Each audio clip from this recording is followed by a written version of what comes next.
시청자 여러분 안녕하십니까. 뉴스7의 김명우입니다. 무섭게 번지며 삶의 터전을 앗아간 최악의 영남 산불이 213시간 만에 잡혔습니다. 장장 열흘 만입니다. 이제는 잔불 진화 작업이 진행되고 있는데 작은 불씨라도 완벽하게 꺼지기 전까진 긴장의 끈을 놔서는 안 될 일입니다. 지금 이재민들은 고통 속에 하루하루를 버티고 있습니다. 빨리 일상을 되찾길 바랄 뿐입니다. 현장 연결해 자세한 소식 알아보겠습니다. 자, 이성진 기자, 현재 지리산 상황 어떻습니까? 네, 그렇습니다. 지금 날이 저물었지만 지리산 자락에 남아있던 시뻘건 불길은 이제 더 이상 찾아볼 수 없습니다. 그리고 마을마다 가득했던 매캐한 연기도 모두 사라졌습니다. 산림청은 오늘 오후 1시 산청 산불에 주보를 잡았다고 공식 발표했습니다. 진화대가 밤새 남은 200m의 불의 길이를 모두 제압했지만 최고 1m나 쌓인 낙엽 때문에 오늘 오전 3시 30분쯤 일부 불씨가 다시 살아났는데요. 날이 밝자 산림당국은 헬기 50대와 진화대원 1,500여 명을 투입해 마지막 불길까지 잡았습니다. 지난 21일 오후 3시 26분에 시작된 산청 산불은 이틀 뒤인 23일 하동으로 번졌고 지난 26일에는 지리산까지 확산했습니다. 하동 산불은 닷새 만인 지난 금요일 진화됐지만 지리산 산불은 계속해 불씨가 살아나 진화 대원들이 사투를 벌여왔습니다. 마침내 오늘 발생 213시간 34분 만에 주불이 잡혔습니다. 213시간 43분 만에 주불이 진화된 2022년 3월 울진 산불에 이어 역대 두 번째로 긴 산불로 기록되게 됐습니다. 이번 산불로 축구장 약 2,600개 면적인 1,858헥타가 소실됐고 4명이 숨졌습니다. 또 주민 2,158명이 대피했고 주택과 공장, 종교시설 등 84곳이 불에 탔습니다. 우리나라 1호 국립공원인 지리산 산림 피해 면적은 132헥타입니다. 주불이 잡혔지만 산림당국은 내일도 헬기 40대와 진화차 79대, 진화대원 350명 등을 투입해 잔불을 정리한다는 계획입니다. 경남 산청에서 TV조선 이성진입니다. 간밤에 경북 청송과 영양에서는 또 잔불이 되살아나 주민들에게 대피령이 내려지기도 했습니다. 날이 밝자 이 산림당국은 헬기를 투입해 잔불을 모두 껐지만 주민들은 불안에 떨며 밤을 새야 했습니다. 이심철 기자가 보도합니다. 새까맣게 타버린 산 능선. 물을 뿌려도 여기저기서 계속 연기가 피어납니다. 주불이 꺼졌지만 잔불은 계속 되살아나는 겁니다. 이곳은 산불이 지나가면서 모두 다 타버렸지만 이렇게 땅속에는 연기가 계속 피어나고 있습니다. 어젯밤부터 오늘 오전까지 경북 청송과 영양 등에서 잔불 신고 10건이 접수됐습니다. 인근 주민들에게는 대피 명령이 내려졌습니다. 핸드폰 빽하디 좀 몇시 동장이 실현하라고 전화 오대 초등학교 가라고 막 마을에 저기 자가용 있는 사람들 와가지고 노인들 태아가 그래 가니. 주불이 진화됐지만 잔불이 계속 되살아나면서 악몽이 재현될까 주민들은 마음을 놓지 못합니다. 네, 이게 바람 불고 하면은 순식간에 또 살아나요. 잠을 못 잤어요. 소방당국과 지자체는 날이 밝자 헬기 59대와 소방차 455대, 진화대원 3,400여 명을 투입해 잔불을 모두 잡았습니다. 고압 호수와 갈퀴로 낙엽 아래 숨은 불씨까지 뒤집었습니다. 헬기가 물을 뿌려도 아니면 우리가 등지부를 물을 뿌려도 이 제 밑으로 물이 섭이 들어가지 않습니다. 산불이 발생한 경북 5개 시군은 내일까지 되살아날 가능성이 있는 불씨들을 모두 정리한다는 계획입니다. TV조선 이심철입니다. 이번 산불로 서울의 80%에 이르는 면적이 잿더미로 변했습니다. 검게 그을린 산림과 주택이 끝도 없이 계속됐습니다. 하늘에서 본 처참한 피해 상황을 이승훈 기자가 보도합니다. 안동 이마오 인근. 병풍처럼 호수를 둘러싼 산들의 나무가 모두 검은 수치로 변했습니다. 어디를 봐도 꽃 하나 풀 한 폭이 찾아볼 수 없습니다. 산 중턱의 선산 묘소들도 검게 그을렸습니다. 돌로 된 비석과 제단도 모두 망가졌습니다. 후손들이 대리석에 새긴 비문도 이렇게 산불의 열기로 다 떨어졌습니다. 산 아래 사슴 농장도 직격탄을 맞았습니다. 축사 건물은 물론 농기계까지 산불의 열기에 모두 녹아내렸습니다. 사슴 50마리 가운데 20마리 넘게 죽었고 살아남은 것들도 화상을 입는 등 온전하지 않습니다. 낙각이 되고 뿔이 지금 뭐 10cm, 20cm 올라오고 있는데 이 상황을 당해가지고 몇 년 농사가 한순간에 지금 이렇게 되었습니다. 농장 옆 마을. 집들이 폭격을 맞은 듯 지붕이 아예 폭삭 주저앉거나 벽과 창문이 무너졌습니다. 이곳부터 청송에 인접한 길 한 면까지 20km 구간에 있는 마을들이 대다수 비슷한 모습입니다.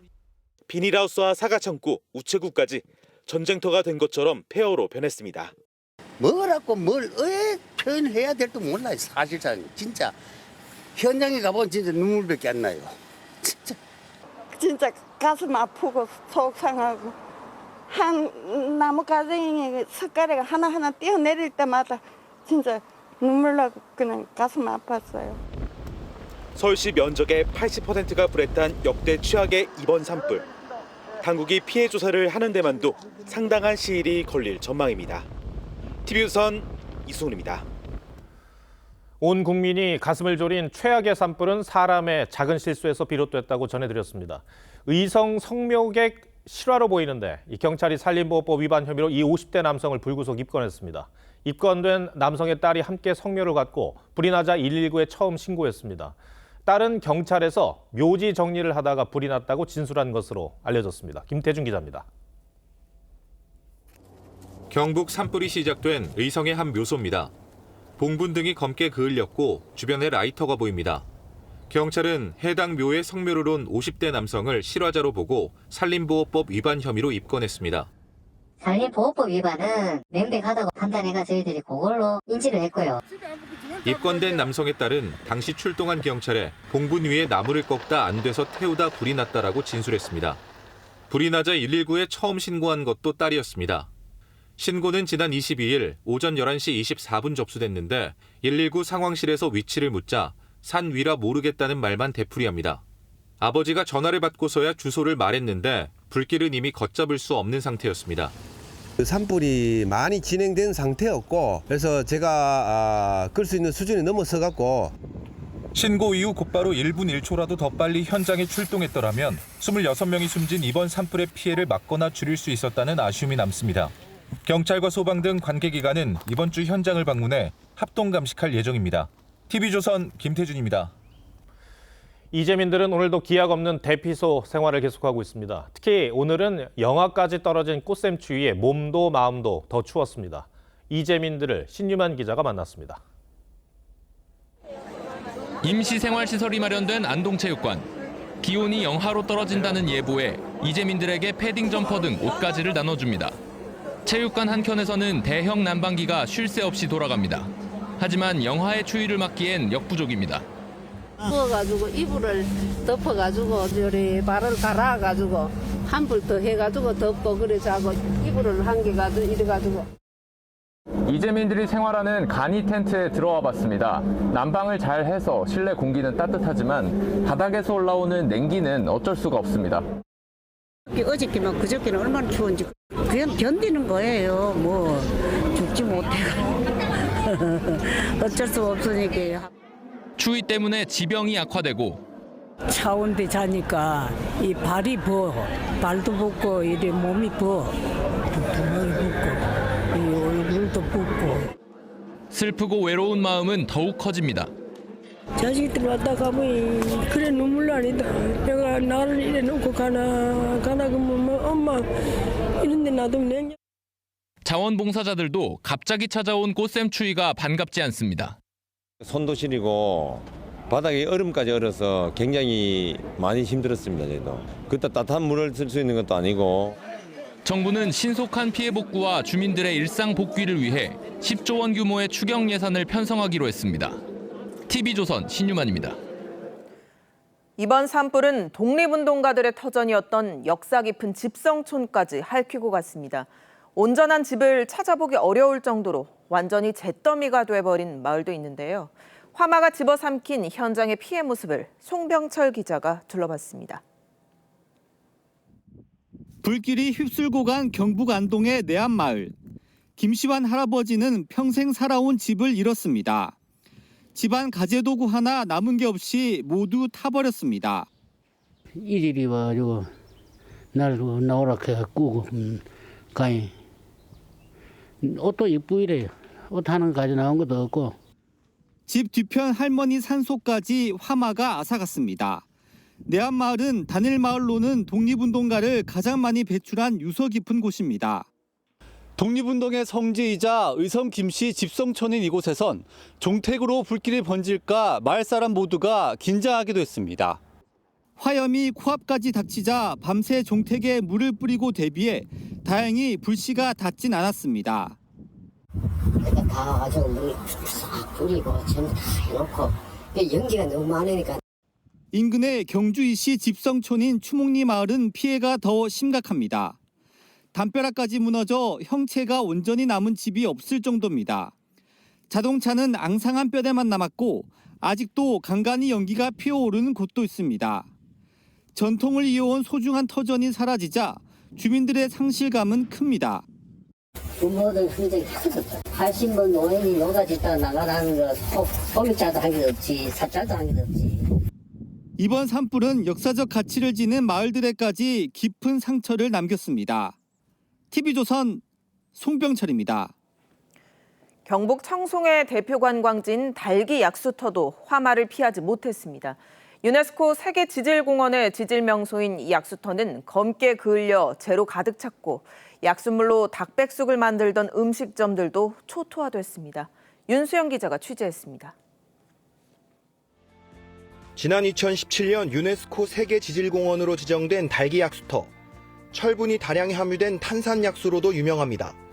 상류 지역은 괜찮지만 10여 개 약수터 중 일부는 완전히 타버렸고 나머지도 그을음이 생기거나 약수가 모이는 웅덩이에 재가 가득 찼습니다.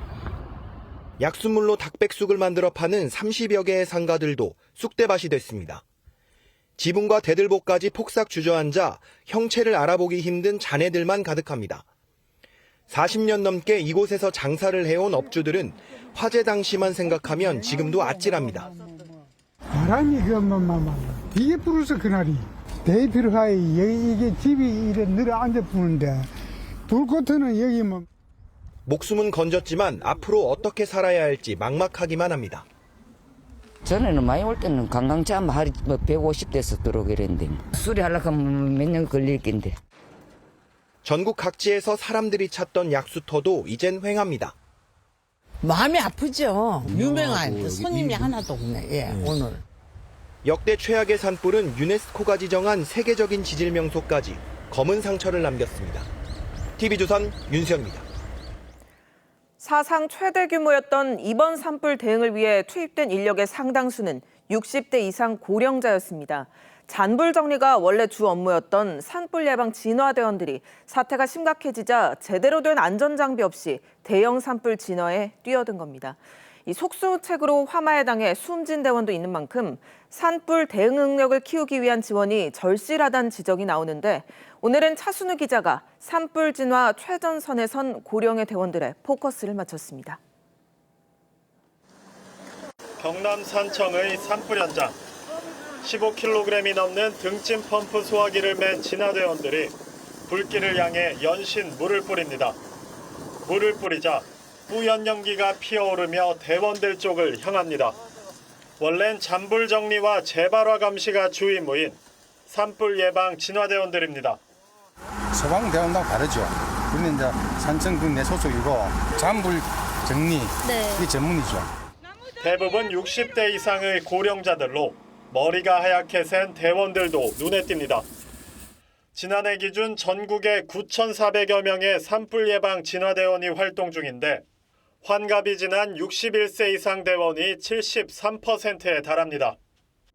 서울시 면적의 80%를 태울 만큼 산불이 크게 번지면서 예방대원들도 주불 진화에 투입됐습니다. 왜냐면 원칙은 이제 잔불 정리해야 되는데 워낙 불이 크다 보니까 이제 같이 간 거죠. 열악한 환경에서 밤낮 없이 불길과 싸웠습니다. 고령의 나이에도 산을 오르며 고된 진화 작업에 투입됐지만 방화복이나 방독면 같은 안전장비는 없었습니다. 11년 차 하고 있는데 혹시나 바람은 어떻게 불지 모르거든요. 9만 명의 의용 소방대도 65세 이하라는 연령 제한에도 불구하고 11% 넘는 인원이 60세가 넘었습니다. 체력 부담이 큰 고령의 진화대원이 상당수를 차지하는 건데 체력을 고려한 역할 분담이 어려울 만큼 불길은 거셌습니다. 한 3일째 잠을 못 자거든요. 그래가지고 우리 대원들도 지치고 해가지고 오늘 대원들. 지난 22일 경남산청 산불 진화에 투입된 60대 예방대원 3명이 목숨을 잃기도 했습니다. 전문가들은 산불이 발생하면 인력 동원에만 집중하는 방식을 바꿔야 한다고 지적합니다. 소방으로 지휘 체계를 일원화해서 기존의 그 소방 인력과 장비를 효율적으로 활용하는 방안이 필요해 보입니다. 기후변화로 산불이 점점 대형화하면서 주먹구구식 인력 동원이 아닌 체계적인 지휘 시스템 마련이 시급해 보입니다. 뉴스7 포커스였습니다. 주불은 모두 잡혔다는 당국 발표가 있었지만 피해 복구는 이제 시작입니다. 역대 최대라는 피해 규모는 얼마나 되고 보상은 또 어떻게 진행되는지 사회정책부 임서인 기자와 따져보겠습니다. 네, 임 기자, 이번 산불 열흘 동안 이어져 왔습니다. 피해 규모가 얼마나 됩니까? 네, 경북 북부와 경남 등 전국 11개 시군에서 발생한 산불로 인한 피해 면적은 오늘 오전 5시 기준 48,238헥타르로 잠정 집계됐습니다. 서울 면적의 80%에 달하는 규모로 이전 최대 피해 면적이었던 2000년 동해안 산불 2만 3천여 헥타르의 2배를 뛰어넘습니다. 이제까지 산불 피해액은 213시간 동안 지속됐던 2022년 울진 삼척 산불이 9,086억 원으로 역대 최대였는데 울진 삼척 산불 피해 면적의 3배를 집어삼킨 이번 산불이 이를 뛰어넘을 가능성이 큽니다. 그렇군요. 삶의 터전을 잃은 이재민들이 사실 제일 걱정입니다. 아직도 집에 돌아가지 못한 주민 얼마나 됩니까? 네, 한때는 3만여 명이 집을 떠나 대피했는데 3,799세대, 6,323명은 아직도 집으로 돌아가지 못하고 체육시설, 학교, 캠핑장 등 열악한 환경에서 대피소 생활을 이어가고 있습니다. 먹고 자는 문제예요. 이게 꿈이었으면 하고 눈 감을 때. 눈 뜨면 현실이고 그냥 막막해요. 의식주가 불안정한 대피소 생활이 길어질 경우 감염병과 트라우마 등 대부분이 고령자인 이재민들의 건강 문제도 염려되는 상황입니다. 네, 이 산불 피해를 보험금 청구로 좀 해소해 보려는 시도도 있을 것 같은데요. 네, 보험업계에서는 화재 상황이 정리되는 다음 주쯤 산불 관련 보험 청구가 몰릴 것으로 보고 있습니다. 대피를 하고 나서 어느 정도 정리가 되면 보험금 청구를 하게 되는 그런 수순을 밟거든요. 주택이라든지 아니면 건물 뭐 이런 것들에 대한 피해가 많다 보니까 화재에 대한 부분이 가장 많을 것 같고. 경북 북부 지역은 농업이 주된 생계 터전인 만큼 농작물 재해보험 청구도 많을 것으로 보입니다. 금년 농사는 이제 없어요. 저 살리려면 3년 걸린다 카이 3년 동안 뭐 먹고 삽니까? 하지만 고령 어르신들이 많다 보니 농작물 재해나 주택 화재 보험에 가입하지 않은 경우도 많은 것으로 전해졌습니다. 네, 공적 지원에 기댈 수밖에 없는 이재민도 많다는 거군요. 그럼 우리 정부나 지자체는 어떤 지원을 하고 있습니까? 네, 정부는 산불 피해 지역 8곳을 특별 재난 지역으로 지정했습니다. 한덕수 대통령 권한대행은 이재민의 일상 회복을 위해 모든 행정적, 재정적 지원을 다하겠다고 밝혔는데요. 당국은 임시 주거시설로 정부기업 연수시설, 호텔 리조트, 조립주택을 확보한다는 계획입니다. 또 경북도는 5개 시군 모든 주민 27만여 명에게 긴급 재난지원금을 1인당 30만 원씩 지급하기로 했습니다. 네, 유구한 역사를 지닌 문화유산도 이번 화마에 휩쓸려서 안타까움이 큰데요. 문화유산 복구 작업은 어떻게 진행됩니까? 네, 천년고찰 고운사가 산불에 완전히 소실되는 등 국가 지정유산 보물 2건을 비롯한 국가유산 30건이 피해를 입었습니다. 국가유산청 관계자는 화재는 홍수 피해보다 복구 작업의 규모가 훨씬 크고 복잡하다며 상황에 따라서는 보물 지정이 해제되는 경우도 있다고 전했습니다. 실제 2005년 산불로 녹아내린 낙산사 동종은 보물의 가치를 상실했다고 판단돼 지정이 해제된 바 있습니다. 네, 곳곳에서 성금, 모금 또 기부 소식도 잇따르고 있는데 정말 작은 도움이라도 이 피해 복구에는 큰 힘이 될 겁니다. 임 기자 잘 들었습니다.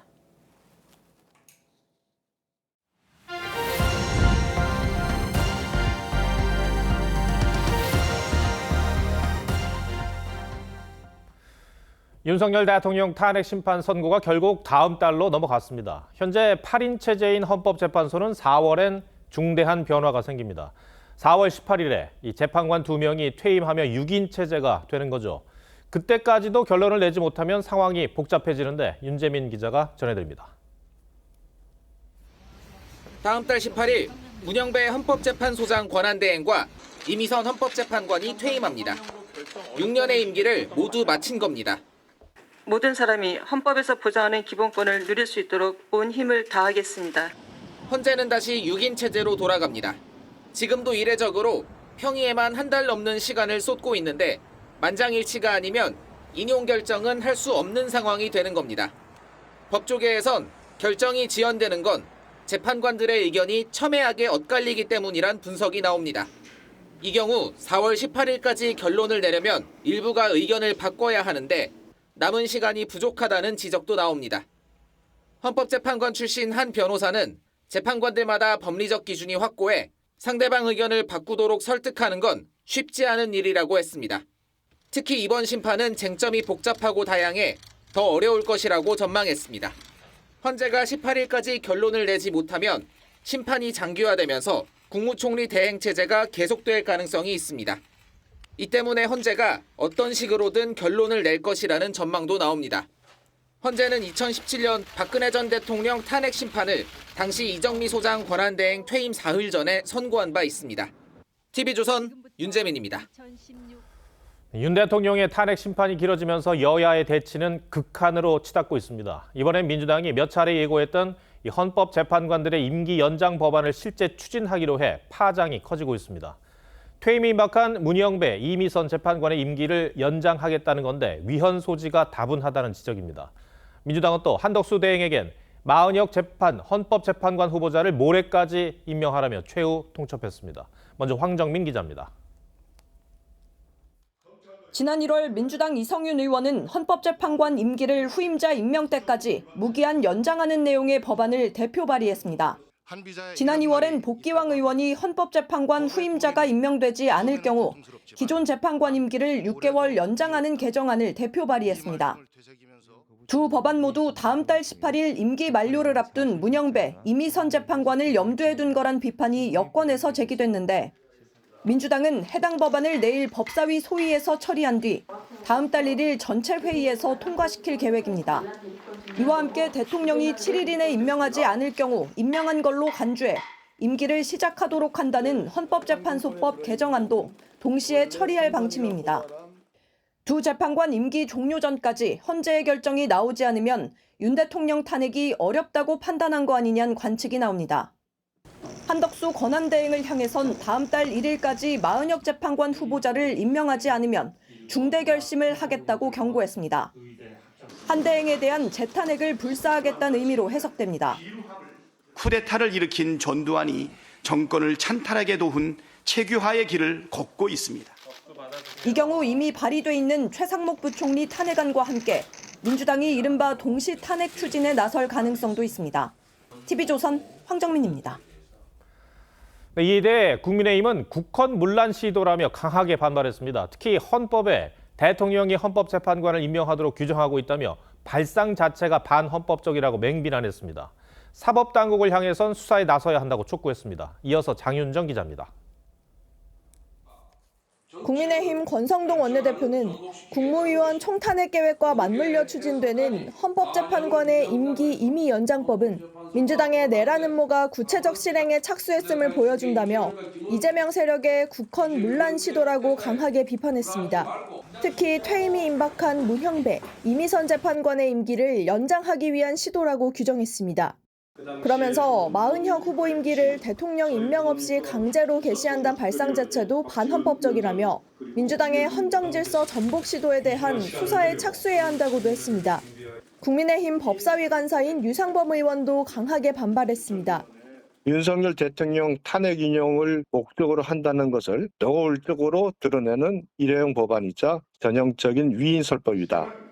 국민의힘 초선 의원들도 44명 전원 명의로 성명을 내고 민주당의 내각 줄탄핵 압박은 사실상 의회 독재이자 의회 쿠데타라고 강하게 비판했습니다. 자신들의 뜻에 반하는 모든 세력을 탄핵으로 제거하려는 행태는 민주주의를 부정하는 독재적 폭거이자 사실상의 내란 행위입니다. 정부가 민주당을 상대로 위헌정당 해산 심판에 나서야 한다는 중진 의원들의 주장에도 동참했습니다. 헌법의 가장 중요한 원칙을 붕괴시키려 하고 있는 민주당의 의회 다수 폭거는 위헌정당 해산 심판으로서 판단받아볼 필요가 있다는. 민주당 지도부가 마은혁 후보자 임명 시한을 4월 1일로 못 박은 가운데 국민의힘은 내일 이재명 대표와 민주당 초선 의원 72명을 내란 선동죄로 경찰에 고발할 계획입니다. TV조선 장윤정입니다. 네, 민주당이 강하게 압박하고 있는 마은혁 재판관 후보자 임명과 관련해 국회의장은 권한쟁의 심판까지 청구했지만 한덕수 권한대행은 공식 대응을 자제하는 모습이죠. 법조계 일각에선 우원식 의장의 권한쟁의 심판 청구가 오히려 마 후보자 임명을 보류할 명분을 줬다는 지적도 나옵니다. 무슨 얘기인지 정민진 기자가 설명해드리겠습니다. 우원식 국회의장은 한덕수 권한대행이 마은혁 재판관 후보자를 임명하지 않은 데 대해 헌법재판소에 권한쟁의 심판을 청구했습니다. 마은혁 헌법재판관을 속히 임명하십시오. 명백한 위헌이 아닙니까? 하지만 법조계에선 권한쟁의 심판 청구로 한 대행의 마 후보자 임명이 더욱 어려워졌다는 관측이 나옵니다. 한 대행이 쟁의 당사자인 만큼 헌재 결정이 나올 때까지 임명권을 행사하기가 어려워졌다는 겁니다. 권한쟁의가 지금 진행됐으니까 기다려보겠다. 핑계를 삼을 수도 있죠. 오 의장은 마 후보자가 임시로 재판관 지위를 얻을 수 있도록 가처분 신청도 했는데 제도 취지를 벗어났다는 지적도 나왔습니다. 임시재판관이라는 제도 자체가 없는데 없는 제도를 만들어서 임명해라? 가처분의 범위를 벗어난 것으로. 오 의장과 야당의 잇따른 압박에도 한 대행은 관련 입장을 내놓지 않고 있는데 대신 한 대행은 산불 모금 방송에 출연해 피해 복구와 함께 미국의 상호 관세 등에 대응하기 위한 10조 원 규모 추경 편성에 대해 설명했습니다. 정부의 추경 추진에 민주당은 유의미한 효과를 낼 수 있을지 의문이라고 한 반면 국민의힘은 초당적 협력을 통해 신속히 통과시키겠다고 했습니다. TV조선 정민진입니다. 네, 보신 것처럼 민주당이 헌법재판관의 임기를 연장하는 법안을 추진하기로 해 벌써부터 논란입니다. 헌법재판관의 임기는 6년으로 우리 헌법에 명시돼 있습니다. 당연히 위헌 아니냐는 지적이 나올 수밖에 없는데 정치부 이채림 기자에게 물어보겠습니다. 자, 먼저 이 민주당이 추진하는 법안 어떤 부분이 가장 문제가 될 수 있습니까?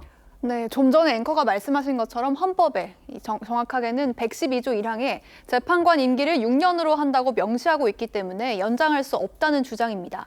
헌법을 고쳐야 하는 개헌 사항이라는 거죠. 지난 2017년 박근혜 대통령 탄핵 직후에도 임기 만료된 재판관의 임기를 후임자가 임명될 때까지로 늘리는 법안이 발의된 적이 있습니다. 당시 국회 검토 보고서에는 위헌 소지가 있다는 지적과 함께 정치적 이해관계에 따라 의도적, 악의적으로 후임 재판관 선출이 지연될 수 있다는 내용이 담겼습니다. 그러니까 이미 국회 차원에서 위헌성을 지적한 적이 있는 겁니다. 그렇다 하더라도 야당에선 법안을 단독으로 처리하겠다는 겁니까? 맞습니다. 의석 구조상 늘 그랬듯이 이 야당이 다수기 때문에 일방 처리는 가능합니다. 하지만 이 법안도 대통령의 제2요구, 그러니까 거부권을 행사할 수 있는 법안입니다. 정부로서는 당연히 거부권을 행사할 걸로 보이지만 일각에서 거론되고 있는 국무회의 무력화 시나리오, 그러니까 국무위원을 줄 탄핵하는 상황이 변수가 될 수 있습니다. 현재 국무위원 16명 가운데 연쇄 탄핵을 통해서 10명 이하로 줄어들 경우 정독수 부족으로 국무회의를 열 수 없게 되는데 이럴 경우에 이 거부권을 행사할 주체가 없어지기 때문에 국회의장의 선포만으로 법안이 시행될 수 있다는 게 야당의 주장입니다. 그렇게 되면 야당이 단독으로 통과시킨 법안은 모두 현실화가 되는 건가요? 그런데 현재 국무회의 의사 정족수가 이 대통령령으로 규정이 되어 있습니다. 구성원 과반수로 규정이 되어 있는데 여권에서는 이 규정은 국무회의 의결만으로 바꿀 수 있기 때문에 이걸 2인 이상으로 개정하면 국무회의 무력화 시도에도 대응할 수 있다는 입장입니다. 또 현행법상 국무회의 심의 대상에 법률안 거부권이 명시돼 있지 않기 때문에 국무회의가 열리지 않더라도 거부권 행사가 가능하다는 게 여권의 반박 논리입니다. 하지만 이 모든 것이 법 해석의 차이인 만큼 실제 추진될 경우 적지 않은 진통이 불가피해 보입니다. 그러면 민주당은 실제로 국무위원 연쇄 탄핵에 나설까요? 나설 경우에 이 탄핵 소추안이 국회 본회의에서 보고되고 24시간이 지나야 표결에 붙일 수 있기 때문에 국무위원 16명을 한 명씩 탄핵하려면 물리적으로 한 달이 넘게 걸립니다. 또 본회의를 잇따라 열기 위해서는 우원식 의장의 협조도 필수적이겠죠. 그래서 동시 탄핵, 무더기 탄핵 가능성이 나오는 것도 이 때문인데 현재로서는 이 가능성도 전혀 배제할 수는 없다는 게 정치권의 기류입니다. 국민들이 어떻게 볼지도 잘 헤아려야 할 상황일 텐데 민주당이 이렇게 초강수를 두는 이유가 뭐겠습니까? 네, 예상보다 윤 대통령 탄핵 심판이 장기화되면서 민주당 내에서 불안감이 커진 게 가장 큰 이유로 보입니다. 그런 만큼 마 후보자에 대한 임명 필요성이 더 커진 건데요. 현재 헌법재판관의 구도는 보수와 진보 재판관이 각각 2명과 3명, 그리고 나머지 3명이 중도 성향으로 평가되고 있습니다. 문재인 전 대통령이 임명했던 문영배 대행과 이미선 재판관이 퇴임하고 한덕수 대행이 대통령목 2명을 임명하게 되면 마은혁 후보자가 임명이 되더라도 보수와 진보 성향 재판관 구도가 바뀌게 됩니다. 물론 이 재판관의 성향과 탄핵 심판에서의 결정이 일치할 거라고 단정 지을 수는 없습니다만 야권 입장에서는 결과를 자신하기 어렵기 때문에 마지막 강공에 나서는 걸로 봐야 할 듯합니다. 네, 이번 한 주가 또 한 번의 고비가 될 것 같습니다. 알겠습니다. 이채린 기자, 잘 들었습니다.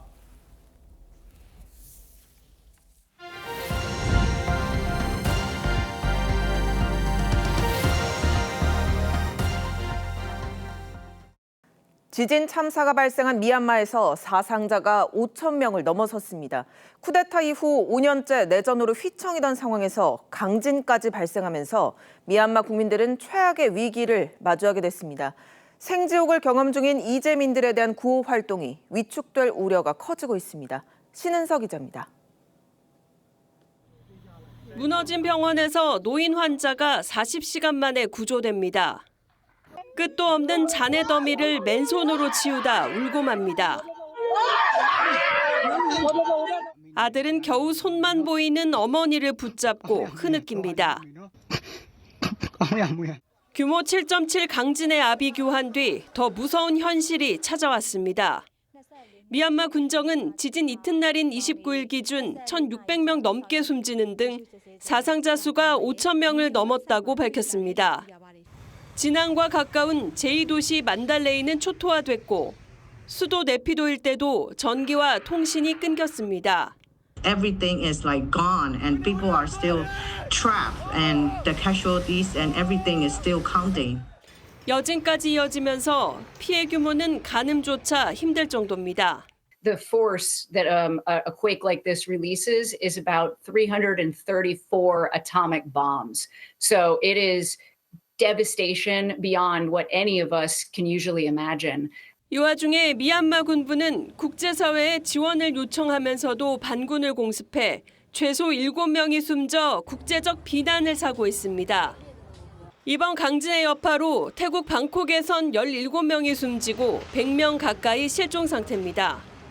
특히 공사 중이던 33층 건물이 무너지면서 인명피해가 컸는데 당국은 중국 시공사에 대한 조사에 착수했습니다. TV조선 신은서입니다. 이달 중순 정찰 임무를 마치고 착륙하던 육군 무인기가 군 헬기와 충돌한 사고가 있었죠. 이 사고 중간 조사 결과를 입수해 살펴봤더니 착륙 직후 멈춰야 했던 무인기는 오히려 급가속했고 불과 10여 초 만에 활주로를 가로질러 헬기를 덮쳤던 걸로 파악됐습니다. 군은 기체 결함에 무게를 두고 있습니다. 차정승 기자의 단독 보도입니다. 185억 원에 달하는 수리온 헬기가 형체를 알아보기 힘들 정도로 까맣게 타버렸습니다. 지난 17일 정찰 임무를 마치고 복귀하던 육군의 해론 무인기가 활주로 옆에 있던 수리온 헬기를 덮치며 한 대가 전소됐고 또 다른 한 대는 손상됐습니다. 군의 중간 조사 결과 사고 무인기는 착륙 직후 급가속했던 걸로 확인됐습니다. 사고기는 시속 90km로 착륙해 이동 중 조향 장치와 브레이크 오작동으로 갑자기 오른쪽으로 방향을 틀었습니다. 이후 활주로를 벗어나 헬기와 충돌했는데 불과 10초 사이에 시속 120km까지 속도가 늘어난 걸로 조사됐습니다. 활주로 가운데에 착륙할 수 있게 유도해주는 자동 보정 장치는 사고 당시 먹통이었습니다. 육군은 현재로선 조종사 과실은 파악되지 않는다고 설명했는데 기체 결함이 정확한 사고 원인인지는 다음 주 제조사 측의 블랙박스 분석으로 드러날 전망입니다. 육군이 운용 중인 해론 무인기는 모두 3대로 북한 장사정포와 이동식 발사대를 감시하는 임무를 맡는데 현재 작전에 투입 가능한 기체는 없는 상황입니다. 앞서 한 대는 북한 소행으로 추정되는 GPS 전파 교란으로 추락했고 나머지 한 대도 카메라가 고장나 수리 중입니다. 그만큼 정찰 임무에 공백이 발생하게 되는데 작전 공백을 최소화하는 방안을 시급히 마련해야 합니다. 합참은 한 대당 30억가량인 해론의 추가 구매 여부를 조만간 결정할 예정입니다. TV조선 차정승입니다.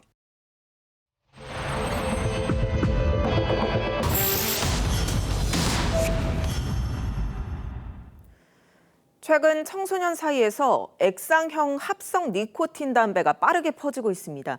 성인 인증 절차가 허술해 청소년들도 온라인에서 쉽게 구매할 수 있기 때문입니다. 건강에 해로운 건 물론이고 연초 흡연으로 이어지는 증검다리 역할을 하기 때문에 대책이 필요하다는 지적입니다. 소비자 탐사대 변정현 기자가 취재했습니다. 형형색색, 다양한 향의 액상담배가 구매자를 유혹합니다. 액상담배에 들어가는 합성 니코틴은 담배로 분류되지 않아 이렇게 온라인 판매가 가능합니다. 그래도 성인 인증은 해야 하지만 절차는 허술합니다. 생년월일 입력란에 허위로 아무거나 입력해도 이메일이 옵니다. 이렇게 인증 버튼을 누르면 가입 절차가 끝나는데요. 13분 만에 허위 계정 5개를 뚝딱 만들었습니다. 주문을 하면 추가 인증 절차 없이 물건이 배송됩니다. 무인 매장 자판기도 성인 인증 절차는 있으나 마나입니다. 구매 시 신분증 확인을 하긴 하는데 인증되었습니다. 신용카드로 결제해주세요. 위조 신분증이나 다른 사람 신분증을 써도 무사 통과입니다. 궁금해서라도 한번 들어가 볼 것 같고 또 누군가가 지키고 있으면 모르겠는데 중고등학생들 사이에선 액상형 합성 니코틴 사는 방법이 공공연한 비밀입니다. 이런데 그냥 부모님한테 뭐 신분증만 빌려줘 이러면 그냥 부모님이 주시고 업계에선 합성 니코틴은 위해성이 없다고 주장하지만 치사량의 기준이 있을 거 아닙니까? 저희 거는 제가 장담컨대 전혀 해당이 되지 않습니다. 의학계에선 안전성 검증이 되지 않은 데다 청소년들이 흡연에 입문하는 징검다리 역할을 할 수 있다는 점에 우려를 표합니다. 실제 이게 열이 가해져서 흡입이 됐을 때의 독성은 검증이 되지 않은 것들도 굉장히 많이 있는 것으로 알려져 있어서 규제 사각지대에 놓인 합성 니코틴 수입량은 3년 만에 5.4배로 급증했습니다. 22대 국회 들어 합성 니코틴도 담배에 포함해 규제하는 법안이 10건이나 발의돼 있지만 탄핵 전국에 여야 정쟁이 이어지며 상임위 문턱도 넘지 못했습니다. 소비자 탐사대 변정현입니다. 고가의 전자제품을 사은품으로 준다는 말에 속아 상조 서비스에 가입한 뒤 피해를 호소하는 경우가 잇따르고 있습니다. 이 피해자 대부분은 대학생이나 사회초년생인데 상조업체가 폐업해 돈을 돌려받을 방법도 마땅치 않다고 합니다. 장혁수 기자가 취재했습니다.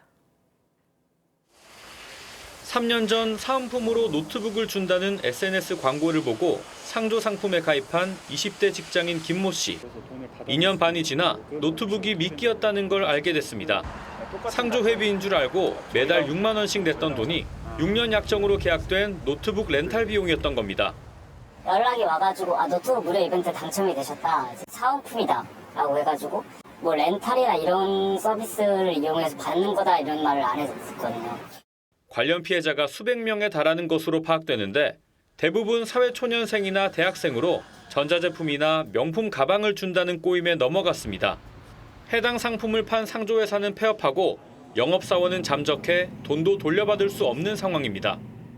노트북 대여 계약을 체결한 롯데렌탈 측은 가전 렌탈은 별도 계약으로 안내에 따라 고객이 체결한 것이라며 불완전 판매 판명 시 100% 환불을 진행하고 있다는 입장입니다. 무료 제공 등을 강조해서 소비자를 현혹하는데 계약서나 관련 설명을 자세히 들어보면 아닌 경우가 많습니다.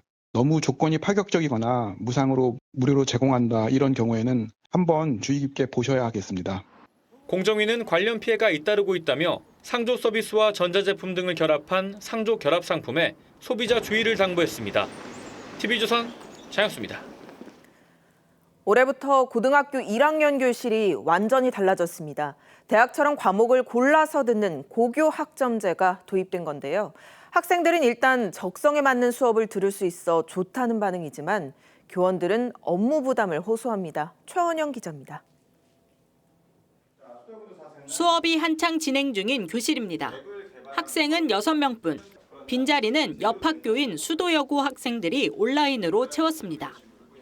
옆 교실에선 수도여고와 신림고 수업을 단국고 학생들이 온라인으로 듣고 있습니다. 선생님과 대화를 하면서 결국 일단 문과보다 이과에 더 흥미가 있어서 이과 쪽으로 수강 신청을 하기로 했습니다. 올해부터 본격 도입된 고교 학점제 수업 모습입니다. 평소 같으면 학생이 너무 적어 개설되지 않았을 수업이지만 공유 캠퍼스를 통해 세 학교가 함께 수업을 진행합니다.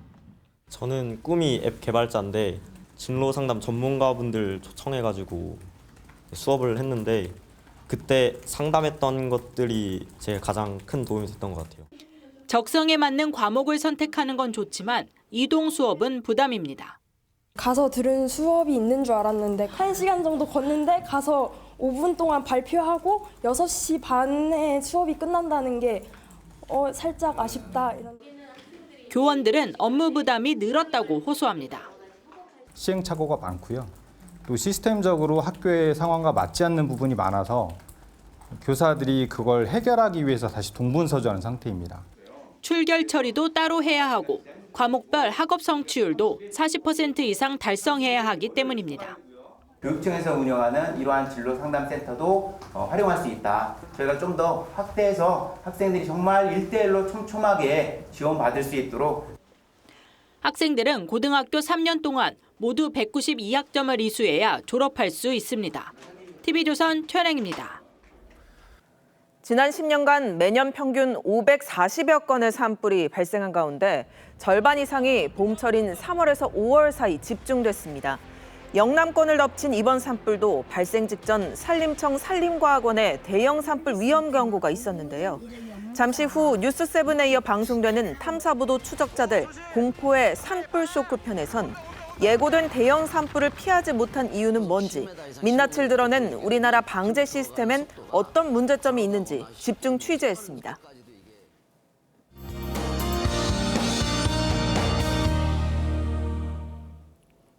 3월의 마지막 주말인 오늘 봄꽃잎이 휘날리듯 눈이 갑작스레 내렸습니다. 밤까지 곳곳에서 눈발이 날리거나 빗방울이 떨어질 수 있겠습니다. 눈비가 잠시 내렸지만 전국 대부분 지역에서는 여전히 대기가 건조한데요. 당분간 수도권과 강원, 충청과 남부지방에서는 건조주의보가 이어지겠습니다. 그 밖의 지역에서도 대기가 차차 건조해지면서 건조특보는 확대될 가능성이 높습니다. 오늘까지 전국 대부분 지역에서 바람도 강하게 불겠습니다. 순간 풍속 초속 15m 안팎, 특히 산지를 중심으로는 20m 안팎의 강풍이 몰아치겠습니다. 내일 아침부터 모레 아침까지는 내륙에 서리와 얼음이 어는 곳이 있겠습니다. 내일 오전에는 중부와 호남 지방에 가시거리 1km 미만의 짙은 안개가 끼겠습니다. 북서쪽에서 찬 공기가 남하하면서 내일 아침 춘천이 영하 3도, 서울 1도로 시작하겠고요. 내일 낮부터는 기온이 오름세를 보이겠습니다. 서울 13도, 대전 14도, 대구 15도로 오늘보다 3도에서 5도 정도 기온이 높겠습니다.